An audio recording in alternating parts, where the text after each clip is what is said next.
My name is Jose Alicea. My pronouns are he, him. Identify as a male Latino, Puerto Rican, Italian, New Rican. My family's from Puerto Rico. My dad's from Ponce. My mom is second generation Italian American. I speak English, Spanglish, New Rican, and un poquito Espanol. This is what looking bilingual means to me. Yeah, yeah, cool. Well, let's start off. Tell me a little bit first about your kids. My kids, so I got two kids. I have a semi preteen. Semi preteen, I love that. Yeah, I think with him, it's like his generation has grown a little bit faster than like what I was at like his age, where like they're a lot more independent. They're more into, social media and technology and like things like that. And like compared to when I was his age, I was still like playing with like my like action figures and cars and things like that. So, he's 11 going on 12, but that's still just like preteen. It's like Yeah. I literally like spoke to him this morning and he was like, "Yeah, I'm gonna take the bus by myself and this and that." And I'm like, I'm just like, "All right, well, be careful. Like, remember what I told you, like how many stops, like." And my daughter, she officially turned 2. She is definitely a mix of her brother, me, and her mom. So Oh, it's like she has her calm side, but then she's the boss. Like she's the one that's yeah. tell you sit, open here, and like you have to listen to her or else she'll throw a tantrum. So it's like she's the one that's gonna control my life. But I'm very grateful every day for like both them kids. Like I wouldn't be where I'm at in life if it wasn't for them. We talked about the different generations of your family, specifically about how your father inspired you as Mhm. your father. So, like, with that in mind, how do you see the differences in generations within your family, and how and why did you explain this to your son? So I think for our generation, especially with my son, I'm a lot more loving. And I'm not saying that like, my father never loved us and he never did it like that. I say that in the sense of where like, when I speak to my son every day, I'm like, "Hey kid, love you, have a great day today. Hey kid, I'm proud of you. Hey kid, make sure X, Y, and Z is good. Take care of, whatever you got to take care of." And then same thing with, just with the baby too. It's like with her, it's like, I'm, a lot more cuddles and kisses and, doing that type of stuff. And it's completely different because I don't remember many times, maybe my birthday, maybe Christmas. But there wasn't too many times that, like my father would be like, "Hey, love you," or, give a little kiss on the top of the head, or, there wasn't many times that I was told, "Hey, you know what? I'm proud of what you're doing." Right. And so I just feel like that type of thing kind of led me to kind of just be like, "All right, well, was my father proud? Did my father love me?" Yeah. Those things. And my father's been gone now 7 years. So it was like I never really had those conversations with him, like so, and I hear from my mom and I know that he was proud of me and he loved me. But I also am just like, all right, like I don't want my kids to ever have to go through therapy or have to go through the process to ever be like, "Hey, did my dad love me?" Yeah. If sporadically I'm not here tomorrow, but at least they know, "Hey, my dad loved me. He's proud of me. My dad sacrificed everything," which I know my dad did too, right? So it was just those type of conversations where I'm just like, our generations are completely different. Yeah. Um, and it's just because of that. But then also it's because, my grandfather probably didn't do it to, him and my great grandfather and so forth and so forth. So I'm like, how do I break that generational type of curse with that and be like, "Hey, it's okay to tell your son, yeah, hey, I love you," and to give him a hug and be like, "Hey, I'm proud of you," and things like that. Yeah, that's what I'm hearing, and it's so funny because I've had this conversation with a couple of people just, Hmm. off camera, and, it's something to it's something to be like, "No, I know my father loved me," but in Hmm. that time, in esa generación, in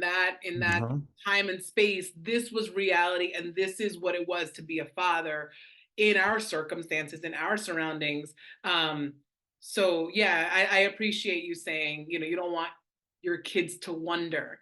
And Yeah. I'm so appreciative that I'm going to say you and I right now, ready? We're growing up Um, in we this are. time. we are, we're We growing are. up, We are. we're evolving, right? We're Mm-hmm. evolving in this time where men are allowed to feel, or at Of least course. it's not as strange. Trust me, there's issues, right? I'm sure you know more than Yeah. Oh, yeah, yeah, yeah, of course. but men are allowed to feel. Did you have that conversation with your son? Did you tell him like a little bit about what your experience was like growing up and then kind of that contrast? Yeah, I've had little conversations. I think, going back to, different generational things, I think it's still hard to talk to my son about certain things, you know? And he's Uh, young. I mean, to be fair, yeah, like, yeah, like them where, it's not like, he can really fully understand certain things, but I do tell him like, like I'm like, hey, just know that, I tell you I love you because I want you to know it every single day, right? And I don't want you to forget that. I think when my father passed away, that affected him too, right? Because, there's only three, well, yeah, there was only three of us. It was my father, me, and my son, right? There are no other guys in my family. Like it's all God knows how many women, right? So, I think he felt that void too, to where he was just like, all right, like, like my grandfather's not here. And my father was a little bit more loving with him compared to me. But I think that's just like that's very common too. Yeah. yeah, that's just like a, grandparent type thing. It's like they show a lot more love. I don't know what it is, but that's just how they are. And you know what? Truly, truly, honestly, like I really appreciate that more Mm, because I'm like, I'd rather y'all give them the love yeah. because, I understand it now, right? Because we're talking about these family dynamics and Mhm. you and and it was funny because at the end of our last conversation, we're both like, yeah, like we both just got so passionate. And I'm like, we need a club just to talk about this. Yeah, Um, we do. so what I'm trying to say is, so you and I got really heated, but in a good way, discussing family dynamics and the importance Mhm. of cousins and Or, generational longevity, right? That's mhm. kind of what I'm calling it. So Yeah. can you kick us off again? Because I know many people will relate to this. Could you kick us off and tell us, when you think of your family and the cousins and kind of what that experience was like for you and what that means to you and how you're trying to preserve that and grow that now, especially as a father? Cool. So, I say this because this is what I feel, and like my sisters and my mother would probably say something different. But growing up, we weren't really allowed to go see our Puerto Rican cousins who live right across the street. Literally, like you can spit and you'll spit on their like house. Like that's how close we were. Whatever issues that they had, and you know, people tend to like keep trauma for 30, 40 years tucked inside, right? So yeah. So, I think a lot of that is just like I wasn't really like too involved with my cousins. So I didn't know who my cousins were unless we were at funerals, right? I never really got to experience the whole Puerto Rican Latin culture when it came to the holidays.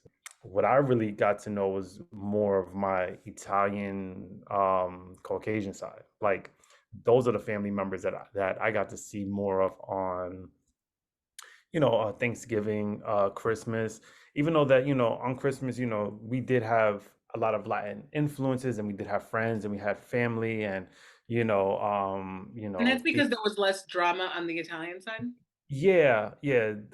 There was less drama over on that side, but then also, like, when it came to like, just like Christmas, it's like, I got to see some of my cousins, who were my godmother's kids. So it's like, like Yeah. I still got to have that experience, but not the full effect of like now when I like, go to my wife's family, right? Like when I go there, it was a culture shock for me.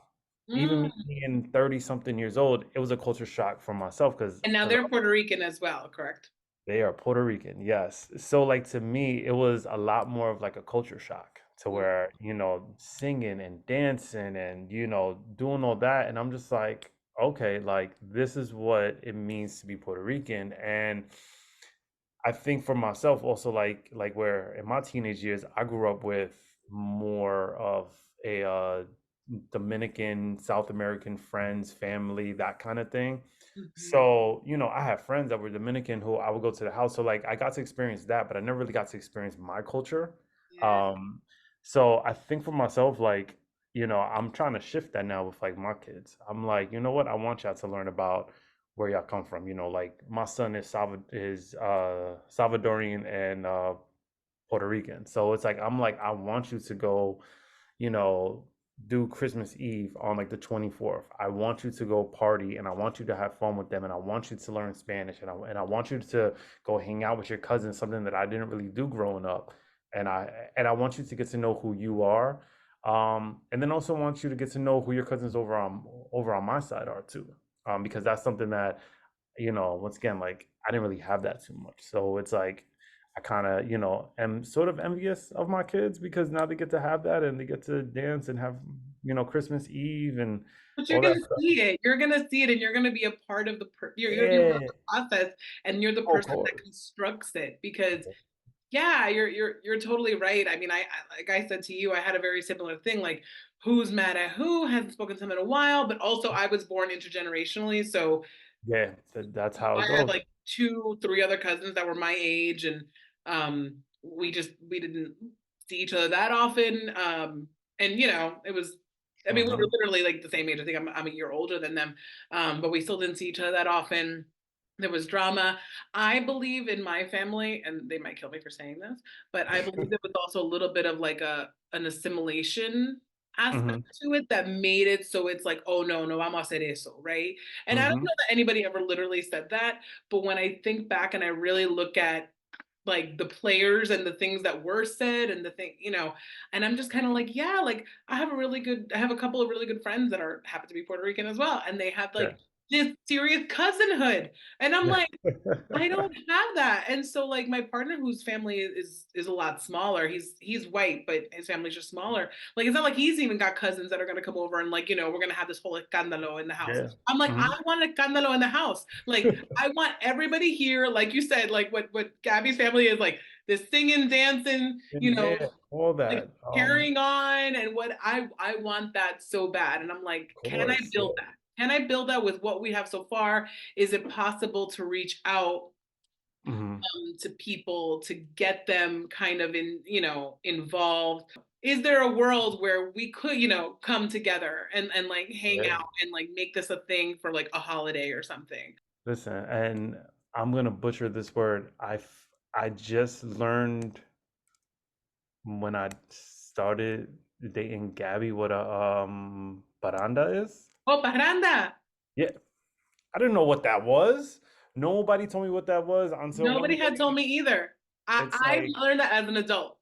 yeah, like the where it's like one of our good like family friends, they got sick and so they're like, yeah, we're gonna go sing. And I was like like just like Christmas caroling. And then mom pulls out the pots and the pans and they got the things and they're walking down the street and I'm like, wow, this is like I had to take it all in because I'm just like, yeah, I don't know what this is, but like I know that it's, part of who I am and it's part of what our culture is, but it's something that I never had. So I'm just like, Yeah. oh, okay, this I is didn't have that either. I didn't have that either. And I'm like, I learned that Christmas salsa is a thing like a few years ago. And I was like, you mean like Christmas specific salsa? You mean people go like that version of caroling or dance caroling to like see, people's what? listen. Sign me up right now. Like call me. Okay, next year call me. I will I come. got you. I got you. Yeah, no, and I think something that my partner and I have talked about, and we both feel this, and again, he's not Latino, but something that we've talked about is that hunger for large family gatherings Of during course, holidays. of Like I course. really want that. And like it's gonna look like what it's gonna look like because we're gonna come with different experiences and Oh different. yeah, of course. But I'm like, all right, but we can. I'm like, we can build this, You right? Like, know, we had a Three Kings celebration, which is something that like we never done. We were just like, you know what, we're gonna be taking down this Christmas tree and let's just get everybody here. And it was like a good start to the year because, like I said, we never done anything, never had anything like that. But literally, like we had every generation inside the house while like we're all just dancing and singing and enjoying. Like we're literally, we had a newborn and we had somebody who was almost like 70 something years old in there. oh, And then you had every other generation in there. Um, just don't say that they're 70 something years old because they will fight you. they will So, fight you. I would yeah, never. yeah, yeah, yeah, yeah, real quick. But, yeah, like them where that's something that I'm just grateful that both of my kids are like now able to kind of see and just be like, okay, like this is what it means to be family and culture and no drama, no nothing. And I hope that it's something that we're, just could last for as long as we're around. I just hope that it lasts just for them so that they can enjoy it and have their kids enjoy it and so forth and so forth. So, what concrete moments stick out as Puerto Rican identifying moments for you growing up, and who all played roles in that process? Um, yeah, definite. So I think for myself, like, I knew that I was Puerto Rican, right? Like, it wasn't like I was clueless of where I'm from, things like that. And my father told me, about, how he grew up and how things were and, him coming out here and his whole journey. So, I got to fully understand that part of him. But for myself, it's like, I think when I started to maybe potentially get like middle school. Like, yeah, you know what? Once I first got into sixth grade, I had a teacher who he was the first one that like kind of was like, hey, we're gonna learn about like Puerto Rican studies. And I'm 11 years old and I'm like, oh, okay, like this is interesting because I'm Puerto Rican, but I've never really like learned too much about the history. I Right? just learned about where my dad is from, but I never really learned too much. A So lot of us don't, unless somebody yeah, is really into that and tells us. yeah, Yeah. of course, of course. And so like, it was just, having that conversation and just, also just kind of just like learning like, hey, like, this guy's Puerto Rican too, and he's from the same projects as me. And Um, yeah, I could be proud of where I'm from because now I fully understand it. And then as I got older, it's like, like we're talking about the late 90s. And then it's like, like I would listen on the radio, and there was Big Pun and Human Link and the Beatnuts, and like I didn't know that they were Latin until like one day I'm like watching BET, and it's like they come on, I'm like, oh wow, like it's a bunch of Latin guys. Like it just started to become that like world where like now like I'm starting to look at them, and then I'm looking at John Leguizamo and Jennifer Lopez, and I'm starting to kind of look at these people, and I'm like, okay, like they're all just like me. And then when I got into high school, it's like, like I had friends that, were proud Puerto Ricans who, we wore the beads together and, we all hung out and we all got to know who we were. So like it was like a thing like through my years, that like I just got to know who I so am. I want to give like the last couple of like, minutes for you to explain a little bit about what you do because I feel like that's really important as well. So tell us a little bit about what you do. Yeah, so I am a cultural curator. I'm also the program manager, and the social media manager for Power Street Theater. It is a primarily women of color owned community theater company based out of Philadelphia. They do free adult classes. They do free community roundtable where they just sit with different members. Well, they just sit with parts of North Philly and anybody within Philadelphia just want to sit down and have a conversation, just talk and things like that. We have a big musical coming out in May called Silhouetas. It's happening at Temple Theater. Pay What You Decide. Probably one of the biggest musicals ever done inside North Philly is going to be this. I'm so So excited. I'm absolutely going to be there. Oh yeah, it's starring Karen Olivo, who people know was from In the Heights and yes, yeah, and Moulin West Side Rouge. Story, Moulin Rouge. Rouge, yeah. Yeah. So it's gonna be starring them, and yeah, that's as far as Power Street. They also have their monthly open mic, which is actually run through Solar Tree, which is the company I founded in New York City back in 2017. I love art. I love community. I love helping people out. I love watching all these amazing artists grow and become something great. I've been doing music and art since I've been 16 years old. I'm an artist in the sense of like curating events and helping people get to the next level. That's the thing that I love the most. So, I've helped publish books and I've helped, manage artists and I help put on festivals. We just did our first festival this past year. Yes, I'm so sad I missed it. Mhm. Yeah, and then from there, I do the podcast, so I've helped program manage a bunch of podcasts, and just like I said, little bit of everything that like I can do, and I have some passion projects that I want to get back into. One of them that I did was called Alma del Puerto Rico, which I did during the pandemic, which Wow. we work with 4 or 5 artists down in Puerto Rico, and we filmed, them performing their craft, like, out in the streets and out in the campos and stuff like that. And that's something that I would love to kind of do again in the near future because that's a real big passion project of mine is to take it back home and, you Yeah, know, represent for them. But then also just bring the people from Philly and from New York and just bring them down to like Puerto Rico and be like, hey, this is where it all came from and this is how we can grow together. So